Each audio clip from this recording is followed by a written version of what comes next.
AP రాజకీయంలో ముఖ్యంగా గుంటూరు జిల్లా రేపల్లె నియోజకవర్గంలో టీడీపీ ఊహించని షాక్ తగిలింది.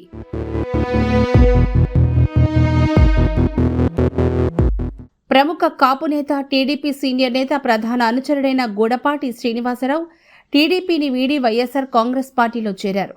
ఈ చేరికతో రేపల్లె పట్టణంతో పాటు నియోజకవర్గ రాజకీయాల్లో కీలక మార్పులు చోటు చేసుకునే అవకాశం కనిపిస్తోంది.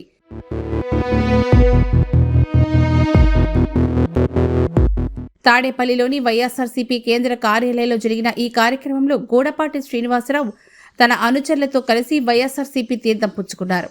వైసీపీ అధినేత, మాజీ ముఖ్యమంత్రి జగన్మోహన్ రెడ్డి ఆయనకు స్వయంగా పార్టీ కండువా కప్పి సాదరంగా ఆహ్వానించారు. ఈ సందర్భంగా వైఎస్ జగన్ మాట్లాడుతూ జీఎస్ అన్నతో పాటు వైసీపీ కుటుంబంలోకి చేరుతున్న నాయకులకు, కార్యకర్తలకు స్వాగతం పలికారు.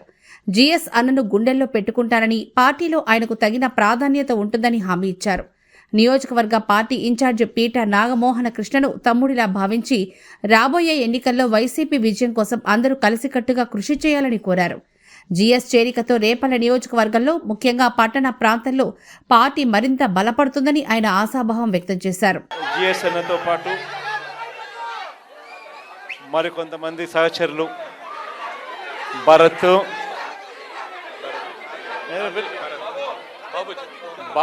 కోదండరామన్న, భరత్, బాపూజీ, రాజేష్, ఇంకా మిగిలిన వాళ్ళందరూ కూడా ఎవరైతే జిఎస్ అన్నతో పాటు సహచరులందరూ కూడా ఎవరైతే వైఎస్ఆర్ కాంగ్రెస్ పార్టీలోకి ఈరోజు జాయిన్ అవుతా ఉన్నారో మీ అందరికీ కూడా సాధారణంగా వైఎస్ఆర్ కాంగ్రెస్ పార్టీ కుటుంబంలోకి అందరినీ కూడా సాధారణంగా కూడా ఆహ్వానిస్తూ ఉన్నాను.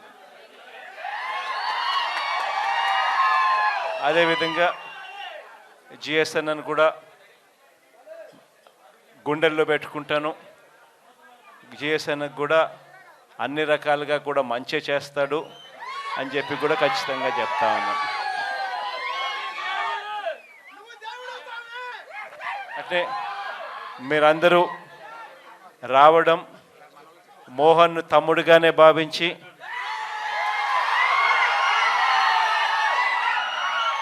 మోహన్ను ఖచ్చితంగా రాబోయే ఎన్నికల్లో గెలిపించే దిశగా మీరంతా కూడా అడుగులు వేయాలని కూడా సవినయంగా కూడా అందరితో కూడా మరొకసారి గట్టిగా కూడా రిక్వెస్ట్ కూడా చేస్తూ ఉన్నాను.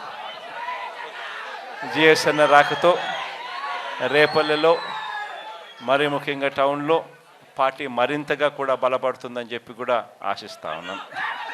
ఈ చేరికల కార్యక్రమంలో మాజీ మంత్రులు అంబటి రాంబాబు, పేర్ని నాని, మేరుగ నాగార్జున, ఎంపీ పివి మిథున్ రెడ్డి, మాజీ ఎంపీ నందిగం సురేష్, రేపల్లె నియోజకవర్గ ఇన్ఛార్జి పీట నాగమోహన కృష్ణ, ఎమ్మెల్సీ లేళ్ల అప్పిరెడ్డితో పాటు పలువురు సీనియర్ నాయకులు, పెద్ద ఎత్తున కార్యకర్తలు పాల్గొన్నారు.